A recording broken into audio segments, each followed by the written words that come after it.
Essay number 12, The Knowing-Doing Gap, Why We Avoid Doing What's Best for Us, and How to Conquer Resistance for Good. You already know what you need to do. Right now, as you're watching this, you know exactly what would make your life better. You know you should be working on that project. You know you should have that difficult conversation. You know you should wake up earlier, eat better, exercise more, spend less time scrolling, and more time creating. So why aren't you doing it? The ancient Greeks had a word for this phenomenon, akrasia. It means acting against your better judgment, doing one thing while knowing you should be doing another. The Zen Buddhists call it resistance. You and I call it procrastination. Every productivity guru on the internet calls it being stuck. Researchers Jeffrey Pfeffer and Robert Sutton call it the knowing-doing gap. Whatever you call it, it's the same maddening experience. Knowing the best thing to do but doing something else anyway. And it might be the single most destructive force in your life. Think about it. If you put in just one more hour of meaningful work each night, if you chose thoughts that built you up instead of tore you down, if you connected more genuinely with the people around you, you know your life would transform. This isn't rocket science. It's common sense. So the real question isn't what's good for us. We know what's good for us. The real question is why we consistently choose otherwise. Because here's the uncomfortable truth. We are actively choosing against our own best interests every single day. And until we understand why, we're powerless to stop. Let me tell you what's really going on here. Human beings are hardwired for comfort. It's not a character flaw, it's evolution. For millions of years, comfort meant survival. The comfortable cave was the one without the bear in it. The comfortable temperature was the one that wouldn't kill you. The comfortable amount of food was the amount that would get you through winter. Your brain doesn't distinguish between avoiding a difficult conversation and avoiding a saber-toothed tiger. To your nervous system, discomfort is discomfort, and discomfort might mean death. So you avoid it. You procrastinate. You distract yourself. You do literally anything other than the thing you know you should be doing. Modern society has made this worse, not better. We've built an entire civilization around the premise that a good life is a comfortable life. Every innovation, every product, every service is designed to eliminate friction, remove effort, minimize discomfort. We've created a world where you can live your entire life without ever having to do anything that makes you uncomfortable. And it's killing us. Not literally, though sometimes that too, but it's killing our potential, our relationships, our dreams, everything we claim to care about. Here's what the knowing-doing gap actually looks like in practice. You wake up knowing you should work on your side project, but you check your phone instead. You know you should have that honest conversation with your partner, but you keep things surface level. You know you should start that workout routine, but you tell yourself you'll start Monday. Always Monday, never today. Each time you choose the comfortable option over the right option, you're not just postponing success, you're actively building the habit of being someone who doesn't follow through. You're reinforcing the neural pathways that choose comfort over growth. You're becoming someone who knows but doesn't do. If left unchecked, this gap between knowing and doing will leave you a shell of the person you intended to be. I'm not being dramatic here. This is the mathematics of regret. Every day you don't write is a day further from being a writer. Every day you don't practice is a day further from mastery. Every day you don't connect is a day further from intimacy. Let me ask you something. If you had to live today on repeat for the rest of your life, just today, whatever you did today, over and over forever, where would you end up? What would you accomplish? What relationships would you build? What would you create? Most of us would end up nowhere, with nothing, because most of our days are spent avoiding the very things that would move us forward. The solution isn't what you think it is. It's not about motivation. It's not about discipline. It's not about finding the perfect productivity system or morning routine. The solution is simpler and more brutal than that. You have to shift your perception of comfort itself. Right now, you're focused on the discomfort of doing the thing, the discomfort of having the hard conversation, the discomfort of sitting down to write when you don't feel inspired, the discomfort of exercising when you're tired. But you're not considering the other discomfort, the one that comes from not doing these things. Because here's what nobody talks about. Avoidance is not comfortable, it's agony. The anxiety that builds when you're procrastinating is worse than the work itself. The tension in a relationship where things go unsaid is worse than the difficult conversation. The regret of not pursuing your dreams is worse than the effort of pursuing them.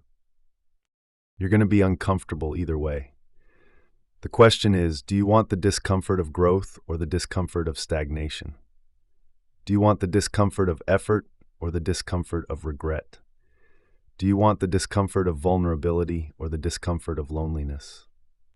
When you really understand this, not intellectually but viscerally, everything changes. You stop seeing action as the uncomfortable choice and inaction as the comfortable one. You see them both as uncomfortable, but one leads somewhere and one doesn't. Think about the hours you've spent in that special kind of hell between knowing and doing. That mental purgatory where you're not working, but you're not relaxing either. You're just sitting there paralyzed, knowing you should be doing something, but unable to make yourself do it. That's not comfort. That's torture. And it's self-imposed. Here's something I've learned. You will never feel ready for the things that matter. Never. You won't feel ready to start the business, have the baby, leave the relationship, move to the new city, pursue the dream. The feeling of readiness is not a prerequisite for action. It's a result of action. Waiting to feel ready before you start is how the knowing-doing gap becomes a canyon. It's how days become years and years become decades, and suddenly you're looking back at a life of I should have and I wish I had. The truth that nobody wants to hear is that it's easier to act your way into a new way of thinking than to think your way into a new way of acting. You can sit there for hours, days, years, trying to think yourself into feeling motivated, inspired, ready.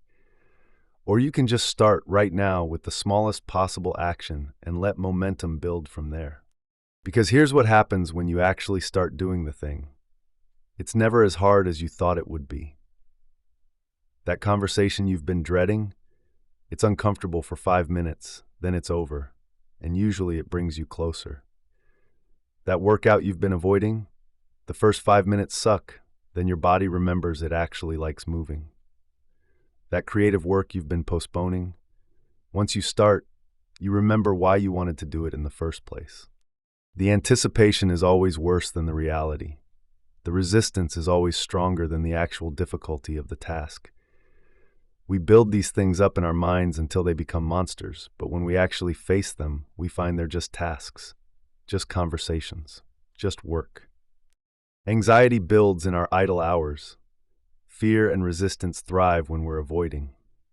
Most things aren't as hard or as trying as we make them out to be. They're ultimately fun and rewarding and expressions of who we really are. That's why we want to do them in the first place. We don't dream about things that don't matter to us. We dream about things that express something essential about who we are.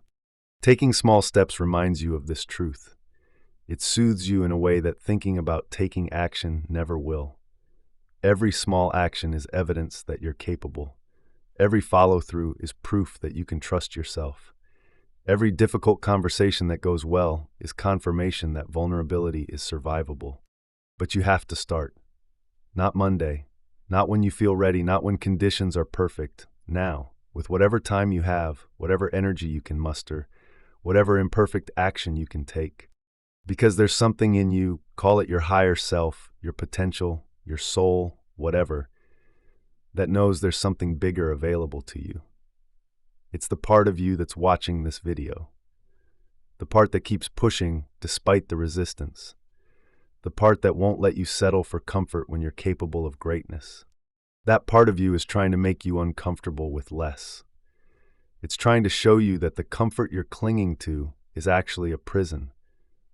It's trying to wake you up to the fact that you're trading your entire potential life for the illusion of safety. The knowing-doing gap will always exist. There will always be resistance. There will always be a part of you that wants to choose comfort over growth. But you don't have to be ruled by it. You can acknowledge the resistance and act anyway.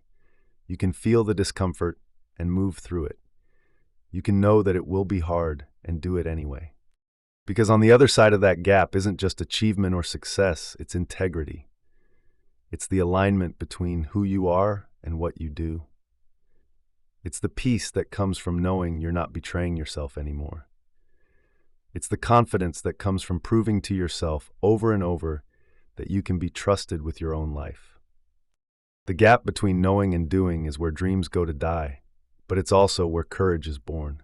Every time you cross that gap, every time you choose action over avoidance, you become someone new, someone who does, someone who follows through, someone who can be trusted with their own potential. So what are you going to do? Not what are you going to think about doing, not what are you going to plan to do, not what are you going to do on Monday. What are you going to do right now, today, with the life you have left? Because the clock is ticking, and the only thing worse than the discomfort of doing is the agony of looking back and knowing you could have, but didn't.